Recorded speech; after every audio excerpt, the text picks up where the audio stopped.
Hi everyone, आज हम इस ब्यूटीफुल से आउटफिट को रिक्रिएट करेंगे। इस आउटफिट की शॉर्ट वीडियो मैंने डाली थी कुछ दिन पहले ही। माशाल्लाह वो वीडियो मेरी वायरल हो गई। सो आज हम इस आउटफिट को फुल डिटेल्स में बनाना सीखेंगे। एक ही वीडियो में मैं इसकी कटिंग, स्टिचिंग एंड एम्ब्रॉयडरी बताऊंगी, तो बिना एक भी पार्ट स्किप किए आप इस वीडियो को एंड तक देखें। इस आउटफिट को बनाने के लिए मैंने लिया ये 12 mm का राउंड मिरर। साथ ही मैंने ये फैब्रिक ग्लो लिया है जिससे हम मिरर को शेड करेंगे। उसके साथ हमें ये ग्लिटर कोन चाहिए। यहाँ मैंने 2 लिया है, लेकिन बाद में मुझे एक और चाहिए था। 3 टोटल कोन हमें लगेंगे इस ड्रेस को बनाने के लिए। साथ ही मैंने ये पैटर्न लिया था जिसे यूज करके मैं सूट बनाने वाली थी, लेकिन बाद में मुझे ये पैटर्न चेंज करना पड़ा। मैंने न्यू पैटर्न बनाया। लाइनिंग के लिए मैंने क्रेप फैब्रिक लिया है। उसके साथ ये मेन फैब्रिक मैंने जॉर्जेट फैब्रिक लिया है जिसकी क्वालिटी काफ़ी अच्छी है, एकदम सॉफ्ट है। और इन सारे प्रोडक्ट को मैंने ऑनलाइन परचेस किया है। इन सब का लिंक आपको डिस्क्रिप्शन में मिल जाएगा। यहाँ मैंने लाइनिंग के फैब्रिक को 4 फोल्ड करके रख लिया है। बंद की तरफ हमें आगे रखना है और खुला की तरफ इस साइड रखना है, बाहर की तरफ। साथ ही हमें फैब्रिक के दोनों साइड इस तरीके से स्ट्रेट लाइन मार्किंग कर लेनी है जिससे हमारा फैब्रिक एकदम सीधा कटिंग हो। शोल्डर के लिए हम 7 इंच पे मार्क करेंगे एंड यहाँ पे हम 7.5 इंच पे मार्क करेंगे। 0.5 इंच हम शोल्डर में डाउन करेंगे, इसलिए 7.5 इंच लिया है। अब यहाँ से भी हमें 7 इंच लेना है। अब ऊपर से हम 7.5 इंच डाउन करते हुए एक मार्किंग कर लेंगे। उसके साथ ही हमें इन दोनों मार्क को मिलाकर एक बॉक्स बना लेना है। बॉक्स बनाने के बाद हम यहाँ से आर्म होल का निशान लगा लेंगे। आर्म होल के लिए मार्किंग मैंने पहले भी दूसरे वीडियो में बता दी किस तरह से हमें बैक और फ्रंट का करना होता है। उसके साथ ही हम यहाँ पे सीट के लिए 12 इंच पे मार्क करेंगे एंड कमर हमें 6 इंच पे रखनी है। उसके बाद हम चेस्ट के लिए 9 इंच पे मार्क करेंगे, प्लस 2 इंच एक्स्ट्रा लेना है। नॉर्मल फैब्रिक में हम 1 से 1.5 इंच लेते हैं, लेकिन ये हमारा वाला है तो हम यहाँ 2 इंच एक्स्ट्रा लेते हैं। यहाँ कमर के लिए 8 इंच पे मार्क किया, साथ ही 2 इंच प्लस 10 इंच पे। अब हम हिप के लिए 9 इंच पे मार्क करेंगे एंड प्लस 2 इंच एक्स्ट्रा लेंगे। अब इन तीनों मार्क को आपस में मिला लेंगे। दामन के लिए अब हम मार्किंग करेंगे 10 इंच पे एंड 2 इंच एक्स्ट्रा। अब हम दामन के निशान को सीट के निशान से मिला लेंगे स्केल की हेल्प से। इस तरीके से हमें कटिंग की और स्टिचिंग की दोनों मार्किंग एक साथ कर लेनी है। यहाँ हमारा स्टिचिंग और कटिंग दोनों मार्किंग हो चुका है। अब हम इस मार्किंग के अकॉर्डिंग अपने लाइनिंग के फैब्रिक को कट कर लेंगे। यहाँ हमारी लाइनिंग की फैब्रिक की कटिंग हो चुकी है। अब हम डॉट डाल लेंगे कमर पे एंड सीट पे इस तरीके से। एंड अब इस लाइनिंग के फैब्रिक को हम मेन फैब्रिक पे रखकर मेन फैब्रिक की भी कटिंग कर लेंगे। यहाँ मैंने लाइनिंग के फैब्रिक को मेन फैब्रिक पर रखकर कटिंग कर ली है। अब हम स्लीव्स की कटिंग करेंगे। यहाँ मैंने फैब्रिक को फोल्ड करके रख लिया एंड स्लीव्स की लंबाई मैंने 17 इंच ली है and plus 2 inch extra margin के लिए लिया है। मैं यहाँ से 3/4 रख लूँ क्योंकि मॉडल का भी 3/4 ही था। आपको जितना रखना है आप उतना रख सकते हो। अब ऊपर से मैंने 3 इंच पे मार्क किया। विड्थ के लिए हम 8 इंच पे मार्क करेंगे। चेस्ट का 1 इंच आर्म होल माइनस होता है, तो 9 इंच था उससे मैंने 1 इंच माइनस किया 8 इंच पे, इसलिए मार्क हुआ। और 2 इंच एक्स्ट्रा लेंगे मार्जिन के लिए। यहाँ हम 5 इंच पे मार्क करेंगे एंड 2 इंच एक्स्ट्रा मार्जिन लेंगे। यहाँ हमें आर्म होल का शेप दे देना है। यहाँ मैं बैक और फ्रंट की कटिंग नहीं करूँगी, बस एक जैसी कटिंग करनी है। अब हम इन दोनों मार्कों को स्केल की हेल्प से मिला लेंगे एंड स्लीव्स का शेप देते हुए। अब मार्क लग चुकी है हमारी स्लीव्स पर। अब हम इसकी कटिंग कर लेंगे।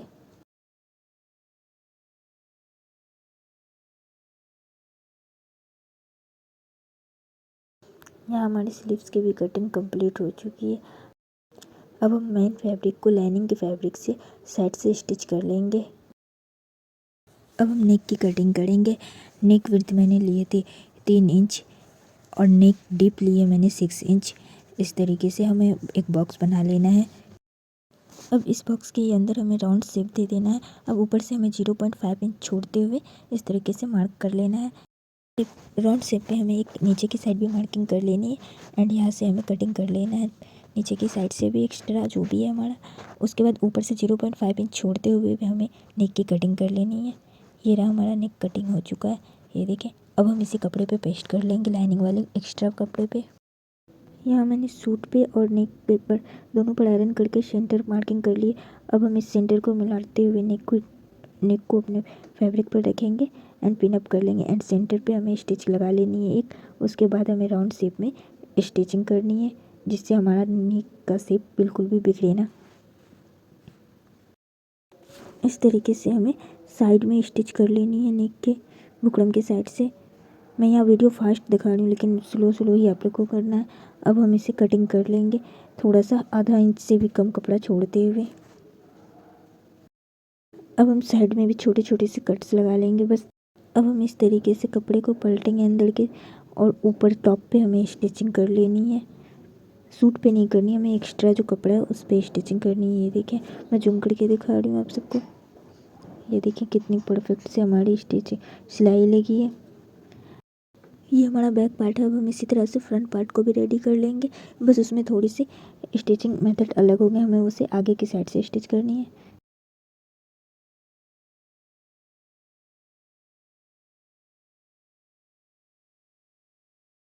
सारे प्रोसेस सेम ही है, बस यहाँ पे हमें ये जो एक्स्ट्रा फैब्रिक है इससे पीछे की साइड में अंदर की साइड हमें पलट कर और टॉप पे स्टिच करनी है। ये देखिए मैं जूम करके दिखा रही हूँ मशीन पे आपको।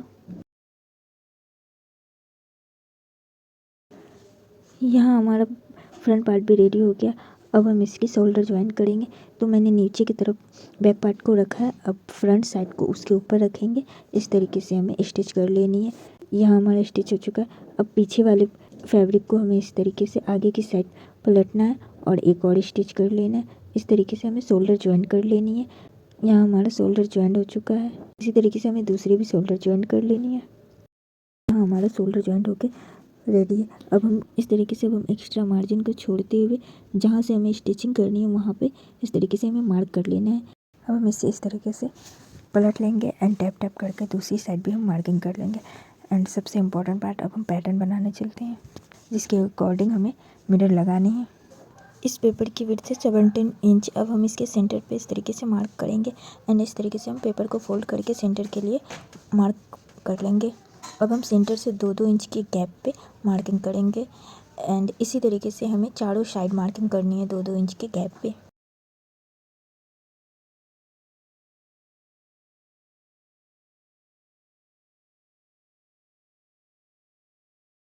यहाँ मैंने चारों साइड मार्किंग कर ली है। अब हम इस तरीके से स्केल की हेल्प से एक बॉक्स बना लेंगे, लाइन खींच लेंगे। आप चाहो तो डायरेक्ट भी आप कर सकते हो, डिज़ाइन बना सकते हो, लेकिन अगर पैटर्न से बनाते हो तो बहुत अच्छा बनता है इस तरीके से।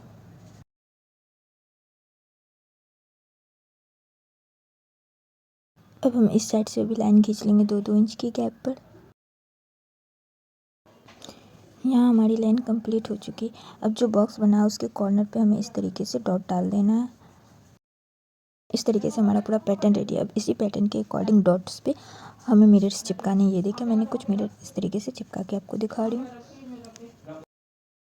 अब इस पैटर्न को लेना है, अस्तर और मेन फैब्रिक के बीच में हमें रखना है एंड जो भी हमारा पैटर्न में मार्किंग है उसे हमें अपने मेन फैब्रिक पे मार्क कर लेना है। इस तरीके से अपनी फिटिंग की जो सिलाई होती है उसको छोड़ते हुए हमें इस पैटर्न को मार्क करना है ताकि जो स्टिचिंग के समय हमें कोई प्रॉब्लम ना हो। तो बस 2-2 इंच की दूरी पे छोड़ते हुए मैंने इस तरीके से इस पैटर्न को मार्क कर लिया है। मार्किंग के ऊपर मिरर स्टिक करेंगे। यहाँ हमारी मार्किंग कंप्लीट हो चुकी है, ये देखें। अब हम मिरर को लेंगे एंड ग्लू की हेल्प से स्टिक कर लेंगे मिरर को। इस तरीके से मिरर पे ग्लू लगाना है एंड अपने पैटर्न पे हमें स्टिक कर देना है मिरर को। मैं यहाँ भूल गई थी नीचे की साइड पेपर रखना, तो हमें नीचे की साइड पेपर भी रख देना है ताकि हमारा नीचे जो फर्श है उस पर कपड़ा अटैच ना हो ग्लू वाला, नहीं तो वो अटैच हो जाएगा तो निकालना मुश्किल हो जाता है। उसके बाद जो भी हमारा पैटर्न है उस पर हमें ग्लू को अप्लाई करना है एंड मिरर स्टिक करते जाना है। आप दोनों तरीके से कर सकते हो, या डायरेक्ट मिरर पे ग्लू अप्लाई कर लो उसके बाद अटैच करो, या फिर आप अपने पैटर्न पे ग्लू अप्लाई कर लो फिर मिरर उस पर स्टिक करते जाओ। तो मैं यहाँ दोनों पैटर्न से आपको मैंने दिखा दिया, जो आपको ईजी लगे आप कर सकते हो। इस तरीके से हमें पूरे शूट पे मिरर अटैच कर लेना है। जो भी हमने पैटर्न बनाया है उसके अकॉर्डिंग पहले हमें अपनी पैटर्न पे ग्लू अप्लाई करना है, देन उसके बाद हमें मिरर अप्लाई करते जाना है। इस तरीके से हमें पूरे सूट को कंप्लीट कर लेना है। इस तरीके से फिटिंग की सिलाई को छोड़ते हुए हमें पूरे सूट पे मिरर स्टिक कर लेना है।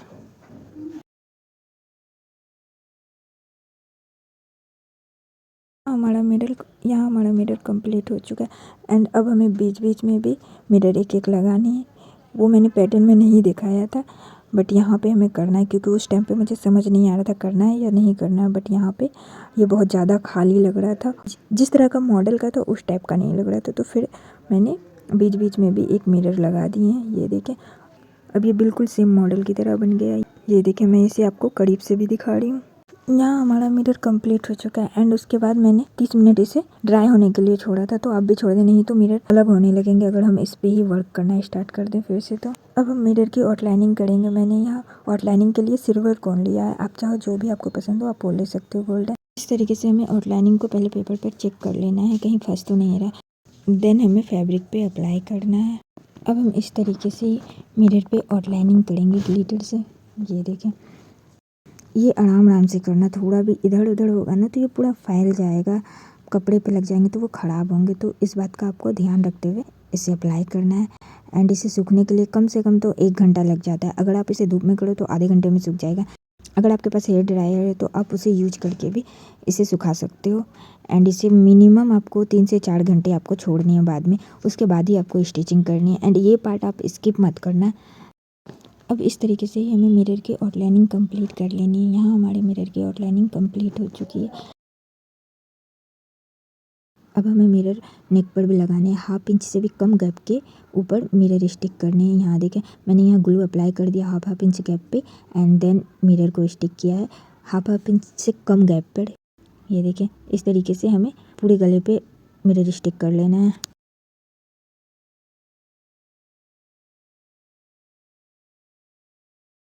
यहाँ हमारा मिरर स्टिक हो चुका है। देन हमें ग्लिटर कोन को अप्लाई करनी है, लेकिन यहाँ हमें इस तरीके से ग्लिटर कोन को अप्लाई करना है। ये देखें, एक साथ ही हमें चलानी है कोन को, मेहंदी की कुप्पी की तरह। अगर हम ड्राउन डायरेक्ट करेंगे तो वो ज़्यादा अच्छा नहीं लगेगा। अगर हम इस तरीके से करेंगे तो जिस तरह मॉडल का है उसी शेप में ये लगेंगे। आप इसे सूखने के बाद भी देखना कितना प्यारा लगेगा। ये एक तरफ मैंने अप्लाई कर लिया, अब हम दूसरी तरफ से इसे अप्लाई करेंगे। यहाँ हमारी ग्लिटर कोन कंप्लीट हो चुकी। अब हम इसे ड्राई होने के लिए छोड़ेंगे। इसी पैटर्न को फॉलो करते हुए मैंने स्लीव्स भी रेडी कर ली है। देखें, अब हम इस स्लीव्स को अपने सूट से अटैच कर लेंगे एंड साथ ही हमें फिटिंग की भी सिलाई लगा लेनी है एंड नीचे का साइड भी हमें मोड़ लेना है। इस तरीके से हमें चारों साइड मोड़ लेना है एंड नीचे भी अस्तर को छोड़ते हुए हमें मोड़ना है, सिर्फ मेन फैब्रिक को मोड़ना है।